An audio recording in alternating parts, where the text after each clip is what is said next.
Don Riz had been searching for a new job for months, meticulously honing his resume, tailoring cover letters, and psyching himself up for endless video interviews. Today was supposed to be the big one, an interview with Taco Tower, Inc., one of the fastest-growing fast food brands in the nation. It was a marketing role, his dream job. Yet all Don could think about as he booted up his ancient laptop was the impending doom his tech inevitably held in store. Don wasn't new to remote work disasters. His Wi-Fi was powered by what could only be described as nostalgic sorcery, glitching unpredictably whenever his downstairs neighbor microwaved anything. His cat, aptly named Chaos, had a sixth sense for dramatic timing and would choose any high-pressure moment to accidentally knock over furniture or demand attention with protests loud enough to wake the dead.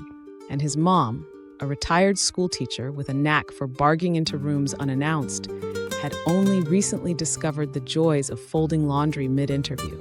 Still, Don had planned for everything. The usual Zoom fails? Fixed. He triple-checked his microphone and camera settings the night before. Chaos-proofed the room by locking the cat outside. Mom-proofed the house with a strategically timed gift card to her favorite coffee shop. Everything was set until 3 minutes into the call. The interview started smoothly enough. The hiring manager, a genial man named Greg, introduced himself over Zoom. Don confidently answered the first few questions, ready to shine. But just as Greg was explaining the company's mission statement, the dreaded notification popped up.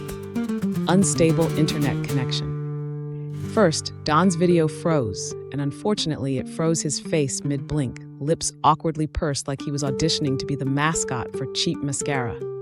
He frantically tried to reset his connection, muttering, "Oh no, oh no, oh no," under his breath. Greg raised a concerned eyebrow.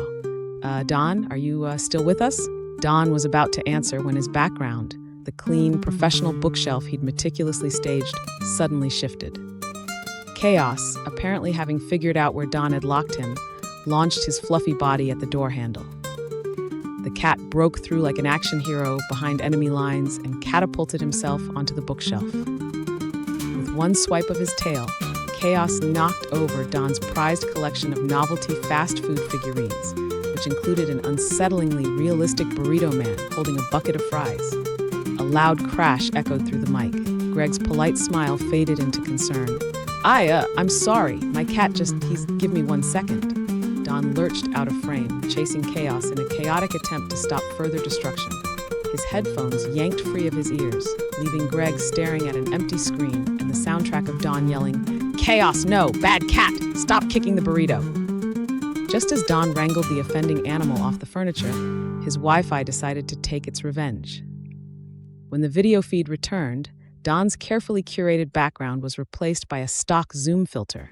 His bookshelf transformed into a tropical beach scene, complete with animated seagulls flying across his screen. His face, however, was another story entirely.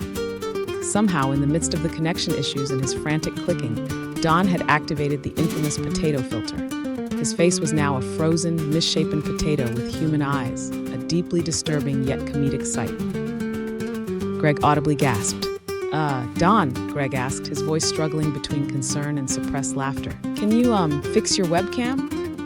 Don felt his soul leave his body. Oh my God, I look like a potato. How did this even happen? 1 sec, let me fix this. Oh no." As Don fumbled through Zoom settings, Greg sat awkwardly, trying to find something polite to say. Before he could speak again, Don's mom entered the room, holding a laundry basket. "Don, have you seen the detergent? I can't find it anywhere." Don froze. Greg froze. The potato face froze. Don made wild gestures, mouthing the words, "Not right now." His mom squinted at the screen. "Who are you talking to? Is that Greg?" "Hi, Greg. I'm Don's mom." "Oh, Don, you left that burrito man statue outside again. It's kind of creepy." "Mom, please go," Don shouted, his voice reaching glass-shattering tones. Greg looked increasingly concerned. "Don, do you want to take a moment to regroup?" No, I'm good. I'm so sorry. She's leaving. Everything's fine." Don grabbed the door and slammed it shut, trapping both his mom and Chaos on the outside. He sat back down, breathless, still stuck as a frozen potato.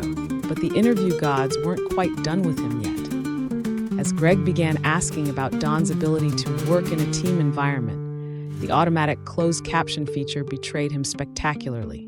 Instead of transcribing team player, the captions read, TacoDealer. Greg blinked. Did you say TacoDealer? No, team player, team player. Don practically screamed into the mic, breaking his own Wi-Fi yet again. When the connection returned, Chaos had managed to sneak back into the frame. This time, the cat pounced onto the tropical background, making it appear as though Don's crazed feline was attacking animated seagulls mid-flight. The absurd scene, potato-faced Don, Chaos leaping behind him, and the accidental taco dealer monologue might have ended the interview right there. But Greg's face suddenly shifted from confusion to amusement. He burst into laughter, no longer able to contain it. Don, he said between chuckles, this might be the most entertaining interview I've ever had. I mean, you've certainly left a memorable impression. I don't think I'll forget this anytime soon. Don buried his face in his hands. I'm so sorry. This isn't who I am. Chaos is normally much calmer, and my internet. Greg cut him off, still grinning. You know, I think you'd fit right in here. Our brand is all about humor and irreverence, and if nothing else, you've proven you can roll with the punches. Let me talk to the team. We'll reach out soon. Don blinked in disbelief, finally managing to turn off the potato filter. Wait, you mean it? You're not going to blacklist me from every job in the industry? Greg laughed again. No, Don. In fact, I think you might be just the taco dealer we mean team player we need. And just like that, Don's disaster interview wasn't quite the disaster he feared. Fast forward a week. Not only did he get the job, but the video of his frozen potato face and Chaos's seagull attack went viral after Greg shared it with the team. Taco Tower Inc. leaned into the chaos, appointing Don as the official meme mascot for their next campaign. It wasn't the smoothest path to success, but for Don Riz, it was perfect, potato filter and all. Get all the latest episodes of Don Riz Chronicles. Subscribe now. Don't forget to share and comments. Bye-bye till we meet again. Thank you.